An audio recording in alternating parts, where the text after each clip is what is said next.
kulantaan wanaagsan daawadayaal ku soo dhawaada barnaamijka falaqeynta ciyaaraha TV-ga Hirshabelle toddobaadkii mar aad ka daawan doontaan toddobaadkan stuudiyaha waxaa marti ku ah Ibrahim Abuukar Muuse oo kamid ah dhalinta magaalada Jowhar waxaana ka wareysan doonaa toddobaadkii tagay ciyaaraha kala duwan ee qaaradda Yurub iyo waliba ciyaaraha gobolka Shabeellaha Dhexe ee degmada Jowhar markuu ugu horeyso ku soo dhawow TV-ga Hirshabelle Ibrahim waan ku dhawahay Yusuf Axmed Maxamed telefishinka Hirshabelle maamul goboleedka maasha Allah waan soo dhaweynaa aad iyo aad maamulada kale waa telefishin waa lahaayeen maasha Allah anakan hadeertaan yeelanay si wanaagsan maasha Allah guul weyn oo aad iyo aad u weyn aan gaarnay dowladda Hirshabelle hadana aad u maasantahay Ibrahim Abuukar Muuse su'aasha ugu horeysa aan ku weydiinay Ibrahim wuxuu yahay haddii aan ku horeyno ciyaaraha gobolka Shabeellaha Dhexe magaalada Jowhar koobka ugu dambeeyay Hirshabelle Cup waxaa ku guuleysatay Sahan Express oo hanatay aad iyo aad marka haddii aad fiiriso ciyaarihii waqtigii hore iyo waqtiga xaadirkan marka la isbar dhigo ciyaaraha gobolka magaalada Jowhar aad iyo aad u soo dhaweynaa xilliga hore xilliga hadda ma wajilo xilli waaye inkasta aanu taageero u ahay Maxamed Cabdifiiney kooxdiisa joogkay si wanaagsan oo dhalinyaro aad iyo aad u fudud oo ciyaar maasha Allah tabarakallah dhiilayaan laakiin nasiibka si wanaagsan anaga hilshay oo sahan ku guuleysatay oo sahan ku guuleysatay yani insha Allah sanadka socdo waxaan rajaynaynaa joogkay sida hadii ugu dhashay si ka wanaagsan inay u ciyaarto oo koobka si nadiif aan ku qaadan insha Allah markaad eegto maxaa kugu yaab badnaa koobkaasi Hirshabelle Cup intuu socday والله waxa ugu yaab badnaay anagu soo dadaalnay joogkiisaan oo soo dadaalnay oo yani hal ciyaar koobna laga qaatay ugu yaab badnaay waxa iga xumayna ma leeyahay hal kulan bis inta kale inta aad ugu farxay si wanaagsan koobkaasi hadii aan kaga imaano ee ku guuleysatay sahan waxaan eegaynaa gobolka Shabeellaha Dhexe wuxuu kamid yahay waqtigii hore gobolka wax xamaasad badnaa ciyaaraha marka la fiiriyo marka waqtigii hore ciyaarahuna sidoo u ahaa waan ka warhaynaa in waqti xaadirkan maxaa farqi u dhaxeeyo farqi aad weyn u dhaxeeyo waayo hadda waxa soo baxay dhalinyaro aad iyo aad u firfircoon oo u fudud maasha Allah dhinaca gambiska ahaato dhinaca baaska ahaato dhinaca crosska ahaado dhinaca bilisuunka ha ahaado dhinaca walbo waqti hore iyo waqtigan maasha Allah farqi u dhaxeeyo sport hadda horumar gaaray leedahay waqtigii hore iyo waqtigan amaan leeyahay si wanaagsan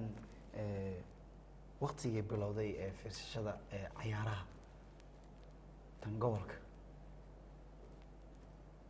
wallahi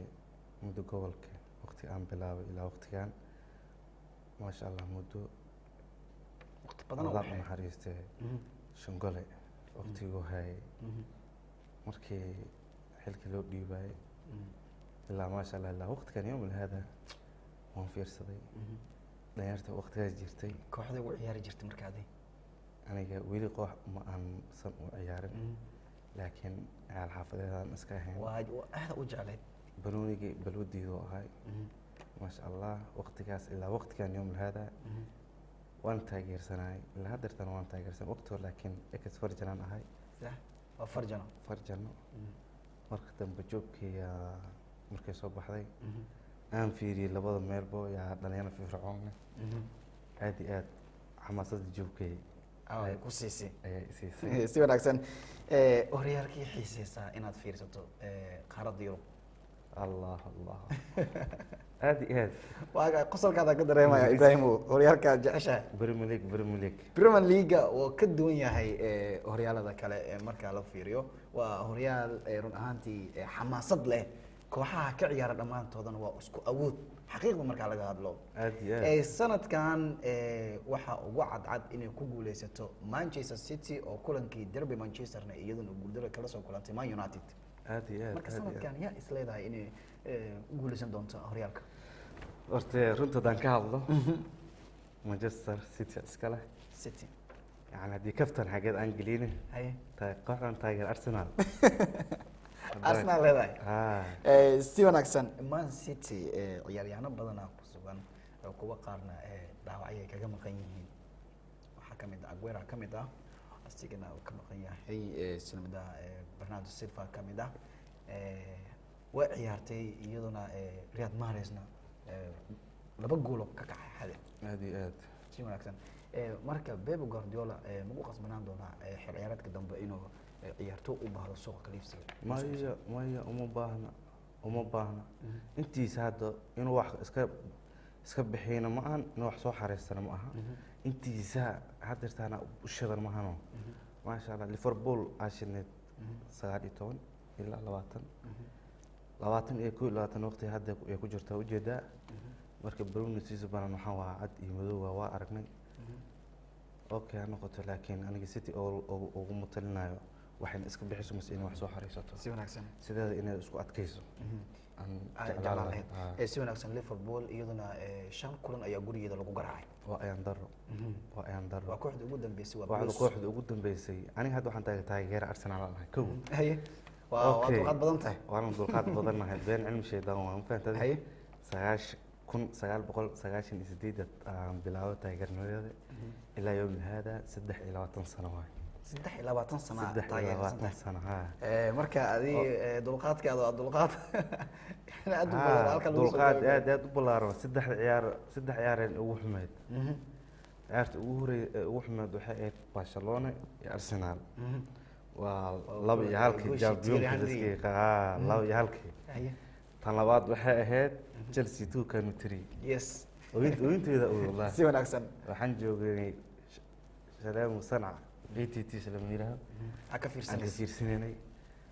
markaan kaanu la soo geliyay goolku haduu dhali ka labaad kan saddexaad markuu dhali wariyaha yiri kaanu 3 Chelsea 2 kaanu 3 oo gool waa isku way wallahi farxad si wanaagsan waa degtay aad iyo aad si wanaagsan lugta saddexaadna waxay ahayd